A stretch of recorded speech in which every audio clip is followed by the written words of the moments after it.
Have you ever felt like your voice just doesn't matter? No matter how loud you scream, you're just invisible? That's exactly how Jamal felt.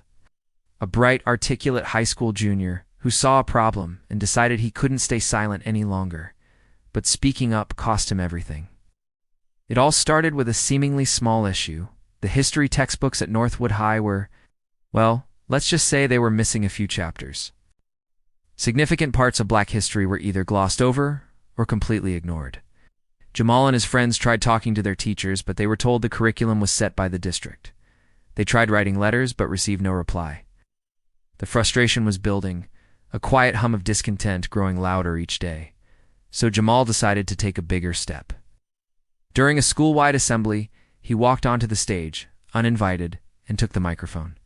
He wasn't aggressive. He wasn't disrespectful. He simply spoke his truth. He talked about feeling unseen, about how his heritage was being erased from the very books meant to educate him. He asked a simple question: if our history doesn't matter in these halls, how can we believe we matter outside of them? The gym was silent for a moment, then a wave of applause erupted from the student section. But the administration wasn't clapping.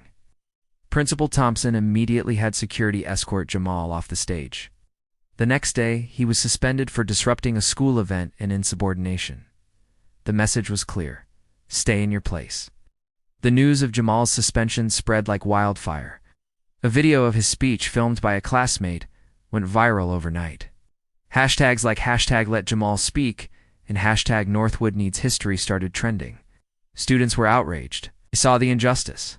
It wasn't just about textbooks anymore. It was about the right to be heard, the right to demand better. The suspension was supposed to silence Jamal, but it did the exact opposite. It ignited a movement. His friends, led by a determined girl named Maya, organized. They knew they couldn't let this go. They planned to walk out. Not with anger and shouting, but with silence and solidarity. The day of the walkout was tense. The administration warned of serious consequences. But at 10 o'clock, the classroom doors opened. One by one, then in droves, students filed out and gathered in the school courtyard. They didn't chant. They didn't hold signs. They just stood there, hundreds of them, in complete silence. Each student held a history book, open to the pages that were either blank or barely there. It was a powerful, haunting image. A silent protest that screamed louder than any shout ever could. Even students who had never thought about the issue before were there, saw the courage of their classmate and the blatant attempt to shut him down, and they knew it was wrong. This was no longer just Jamal's fight. It was their fight. Principal Thompson watched from his office window, his expression unreadable. The local news crews arrived, their cameras capturing the sea of silent students. The pressure was mounting. The school board was calling. Parents were calling. The story was national news now. The quiet protest in the Northwood High courtyard was being seen by millions. Later that day, the announcement came. Jamal's suspension was rescinded. But the students knew that wasn't enough. It was a start, but it wasn't the solution. Maya, speaking for the student organizers, made a public statement. They would return to class, but they demanded a town hall meeting with the principal, the school board, and student representatives to address the curriculum. They weren't just asking for change anymore. They were demanding a seat at the table where decisions were made. The administration, cornered by the public outcry and the unwavering unity of the students, had no choice but to agree. The following week, the school auditorium was packed. It wasn't a regular assembly. This time, students were on the stage, not just in the audience. Jamal was there, not as a disruptor, but as a leader. He stepped up to the podium, and this time, the microphone was given to him. A hush fell over the crowd. He looked out at his peers, his teachers, and the administrators who had tried to silence him. He took a deep breath. He didn't start with anger, started with a story. He talked about his grandmother, grew up in a time and place where her story was never told, where her voice was a liability. He spoke about the weight of carrying a history that you're told to forget, connected the dots, showing how the dusty, outdated textbooks in their classrooms were a direct line from that past, a modern form of the same silencing. His voice didn't shake. It was filled with a strength that came from knowing he wasn't alone. He looked directly at Principal Thompson. Suspending me was the easy way out, he said, his voice ringing with clarity. The hard part is looking at these books and admitting they are not good enough. The hard part is listening to your students when they tell you they feel invisible.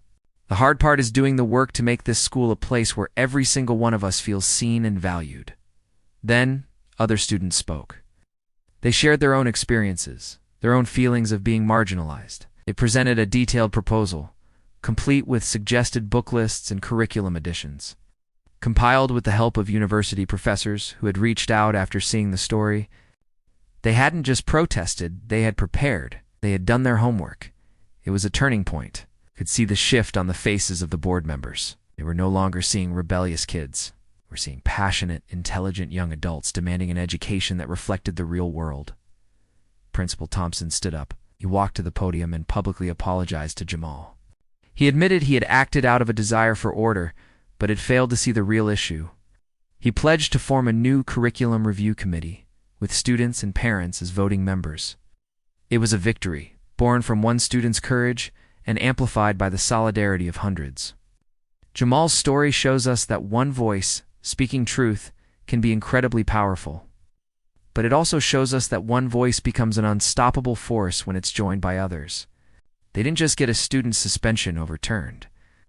They started a real, tangible process to change their education, to ensure that future students at Northwood High would see themselves in the pages of their history books.